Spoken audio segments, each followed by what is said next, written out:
David Peavy, coach, if you'll introduce your three players. Jamias Ramsey, Jabrian Hill, Micah Peavy. Jamias is a senior. Jabrian and Micah are juniors. Open floor for questions. All right, we're good. I scored 11 left in the third quarter. I think it was the most pivotal moment of the game. You decided to go to the press, full court press. What went into that? Talk to me a little bit. We kind of coach on field and play on field. A lot of times we allow our guys to call whatever they're in, because they're all out on the court and they got a feel for what's going on in the game. But right there, I got to look at one of the players. It was a free throw situation, I believe. Pounded the fist, that means our scramble, man-to-man run and jump, and looking at those guys, and when they shook their heads, I knew that's what they wanted to do, and jumped in and it worked. Jamias, another slow start. Give us your thoughts on what got you going towards the fourth quarter. My coach told me to trust my teammates, and that's exactly what I did. If it's not working for me, like you said, I have to trust my teammates, and then I'll work stuff out. It seemed like in the second half, folks was getting inside, get a lot of shots from the paint. What was the target in that half? We like to attack. We like to attack and we like to rebound. Playing at the Alamo Dome is wide open. It's a little bit different than everywhere else we've played. We played in some big arenas, but Alamo Dome's a little bit different. So the depth perception's a little off, and outside shots weren't working for us. But attacking the rim, I think a lot of us getting inside was attacking their press and getting numbers, and we like to just force the ball to the paint, and then our guys did a great job of offensive rebounding. Jabrian, looking at the stats, 5 turnovers early. What was going on in the first half? What maybe was said from some of the coaches about, shoring up your end of the point guard duties on that? Well, on film, when we was watching film, we saw that they was gonna press hard that game, and I was running a little too fast. So I had to slow down the second half, turn down a little time. Okay. Mike Peavy, 18 points on the big show in your hometown, man. Give us a little bit how you feeling right now. Well, I saw that they were going to trap Ramsey, so I knew I just had to step up for him and then score the ball. Y'all seem to be, one guy take off one night. We've been kind of talking about this the last few weeks. Is that still the pattern here for you guys? Are y'all giving each other that look, or is Coach Peavy giving that look another way? No, it's just whoever's feeling it that night. A lot has to do with our opponent. Tonight, every time Jamias touched the ball, they screamed out Ramsey, Ramsey, Ramsey, and they just went and threw 2 at him. So I don't even consider him starting slow or having an off night. He did what he was supposed to do. He's got 2 defenders on him. He trusted his teammates, and we attacked. I think we've got some pretty good players. So if they try to take one out with 2 of their players, now they got to guard 4 of our guys with 3. We should win that battle. Coach, there's a little bit of history between these 2 teams. You feel like you guys got a little payback tonight? We had to hear about that all week.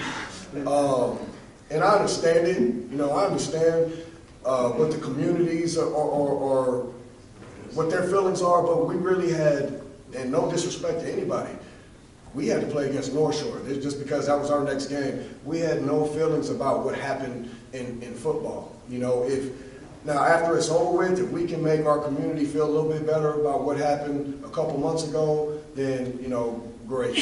But that had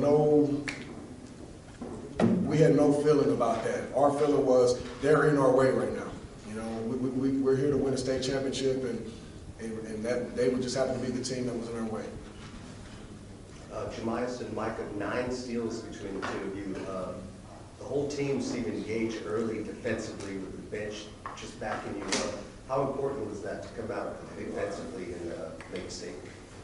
Well, in the locker room, I told them that the refs are letting us foul a little bit more than we're used to back at home, so we'll be aggressive, see what happens, and that's what happened. On film, we saw that they like to bring a lot of energy, so we all talked about it, and we had to match their energy, and steals, like you said.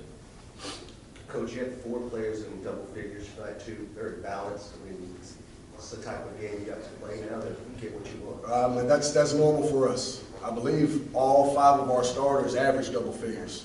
So, you know, we share the ball. You know, we take what the defenses give us, and we got really good players. You know, we wouldn't be here right now if we didn't have really good players. And they trust each other. They really do. You know, and like Paul mentioned, you know, it's been going back and forth. Micah has a big game. Jeremiah says, you know, we just take what the defense gives us, and we've got good enough players to execute when it's there. I might be a little bit premature. You guys win the state tomorrow, if possible. Right now, what's the thoughts? Both you and your son coming home to San Antonio.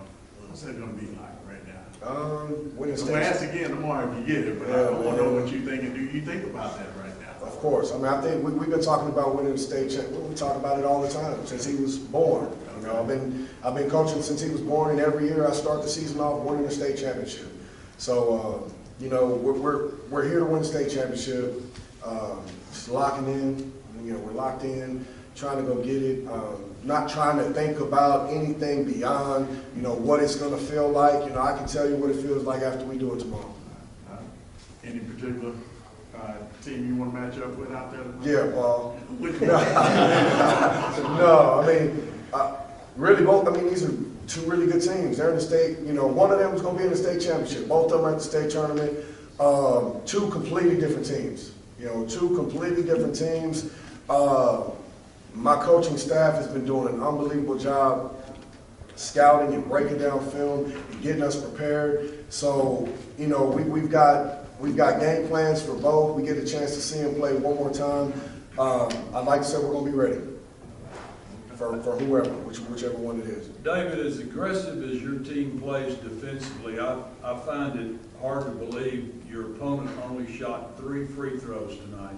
That's a credit to the discipline of your defense. Is that a normal standard? If you stand close enough to me, you're going to hear me scream all game, high hands, high hands, high hands. We like to move our feet and throw our hands to where it's real hard to take the ball from a good ball handler. But we like to think that, you know, we're going to maybe get a lot more off the pass. So we want to make their passes tougher by having high hands and move our feet and not foul so much. Coach, what does it mean for you? Duncanville hires Coach Peavy from Decaney. You lead them to the state championship game now. What does that mean to you? They took a chance on you. I appreciate it. I really do. You know, I've never been at a place like Duncanville. You know, it's special. It's special. I think this is my 23rd year of coaching, whether it's on the high school or college level. A lot on the high school level. I've never, ever met with my superintendent. And our superintendent, he might as well be one of our assistant coaches. He's around so much. He cares so much about the program. I feel the support from him, all the administration, the entire community. So, you know, I feel blessed to get this opportunity, but I also know what the expectations are. You know, when we talked about it, it's tough. You know, we went undefeated in district. We won a district championship. And that night, I'm on Twitter, and I get to see all the other schools in the area celebrating their district championships. You know, they're on the court holding gold balls, and they're taking pictures with everybody, and nothing's even said about us winning the district championship, because that's not what we're about. You know, our community, they never once said anything to me in the interview about a district championship. Never did they mention the congratulations or give these guys a pat on the back for a district championship. And, you know, today, that was our focus today, and maybe yesterday too, was letting them know that I am proud of them for getting here. You know, that's not what our main goal is, but they haven't heard, you know, hey, you know, for about 4 or 5 hours, once we won the regional finals, everybody was excited. Hey, congratulations, congratulations. Then the next day, what did y'all hear? Go win state. Y'all better, you know, go win it. And we got to watch Sulphur Springs yesterday. They lost in the regional finals, and everybody's excited that they were here. everybody's excited that we're here. You know, it's about winning this thing. So, you know, it's tough, but we don't know what the expectation is. You know, Duncanville's not the city of champions because we got here. So with that legacy, I mean, what could have come back like the second half today and get Man, in a position for going into tomorrow? We are. I believe there's nobody maybe in the country that's more battle tested than we are. What we had to go through to get out of Region 1, it was two overtime wins. We only had one game where we won in double figures, I believe. You know, it was a 1 point here, 2 points here. We get everybody's best, and it's tough. It's tough. So at halftime, we were down 5. We talked about it. You know, so we know we're not gonna lose. You know, we've been here before. We got down 10 to Guyer in the third quarter, and just like that, it was a 3-point game. You know, within a minute. So I've got confidence. They've got confidence. They never felt like we were ever going to lose. But what I want for them, I want them to be able to enjoy it a little bit more. You know, where we can get a little cushion and have fun for a little bit. But hey, we'll try that tomorrow. Last question. Coach Beebe, you know, obviously I've been close to the program, practicing and watching. Do you think they play so many close? We know they're talented. There's no question about that. Do you think they play so many close games because of lack of maturity or is it experience? What do you think it is? Kind of reminds me of the LSU team. They constantly get in a situation where a lot of overtime games and you're able to close those deficits like that. Where do you think that comes from? I think a lot of it has to do with our opponents. I think we're playing some really good opponents. If you check out our schedule, you know, our whole schedule is really tough teams. Scouting reports, I mean, like tonight, you know, taking Ramsey out, you know, having to make adjustments, getting everybody's best shot. We've been ranked #1 in the state for a long time now. And so every time we show up, everybody, you know, there's a target on their backs, on their chests, and all over them.